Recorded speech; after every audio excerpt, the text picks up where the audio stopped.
Beaucoup de gens ont cru au message de la croix et à leur crucifixion avec Christ. Et j'ai vu ce message agir sur eux. Mais je me suis demandé pourquoi tant de gens n'arrivent jamais à la lumière et à la liberté. C'est parce qu'ils ne saisissent pas en esprit leur position d'union avec le Seigneur, assis dans les lieux célestes. La croix est la base pour cette position. C'est le côté négatif de séparation d'avec la puissance du péché du monde et du diable. Mais nous n'arriverons à traverser les heures sombres de la fin de cette dispensation que si nous vivons à la lumière de la gloire de cette union avec le Sauveur ressuscité. Ce qu'il nous faut faire, c'est détacher notre regard de ces ténèbres qui nous entourent, ténèbres qui s'épaississent dans le monde, et vivre ainsi une vie de victoire personnelle, jusqu'à l'extrême limite des lumières que Dieu nous a données. Ah, si nous pouvions regarder depuis le trône de Dieu, en bas sur la terre, nous verrions le Saint-Esprit se mouvant, ça et là, se manifestant partout où il peut trouver une issue. Que fait-il? Me demanderez-vous, que fait-il? Le Saint-Esprit attire rapidement chaque membre du corps de Christ jusqu'à sa place dans le Christ ressuscité, afin que le Seigneur puisse venir en personne et prendre le gouvernement de ce pauvre monde. Et il n'y a aucun espoir pour le monde dans la dispensation actuelle. Ouvrez les yeux, aucun espoir, sauf le retour de Christ venant pour régner.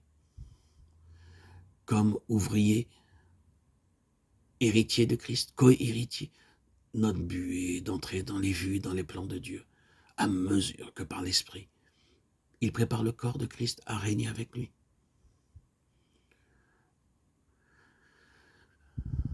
Du moment où nos yeux se dessillent, où nos yeux sont amenés à voir ce qu'on ignorait, ou inconsciemment, on voulait ignorer, nous ne serons plus trompés par la civilisation superficielle de notre temps, par cette distraction, ces loisirs à profusion. Nous ne pensons plus que le monde peut s'améliorer. Nous ne sommes pas surpris non plus de voir que le christianisme actuel lapidera les prophètes, comme le firent les pharisiens, les juifs.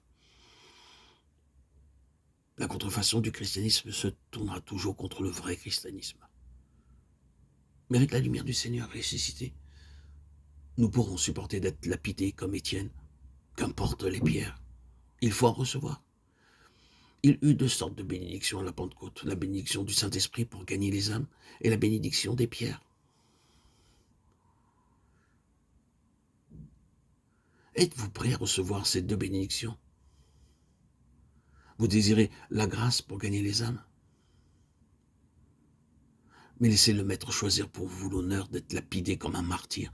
Il est peut-être plus facile d'être un martyr en Chine ou dans d'autres pays où le christianisme est rejeté.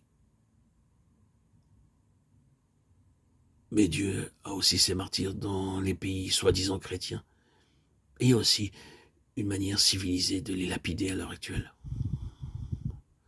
Ne craignez donc pas la persécution, les railleries, l'opposition, ni l'isolement. Tout cela vient de l'esprit malin qui agit dans tout enfant de rébellion. Par les différentes manifestations d'opposition terrestre, Dieu permet au diable d'obliger son peuple à vivre dans les lieux célestes. Car vous savez que s'il vous est laissé un seul appui sur terre, vous vous y appuierez. C'est pourquoi Dieu permet ainsi au diable d'ôter les appuis. Nous avons vu jusqu'à présent le côté de la gloire. Nous avons contemplé cette gloire. Maintenant, regardons si notre base est bien le roc du calvaire. Je vous invite à relire Romains 6.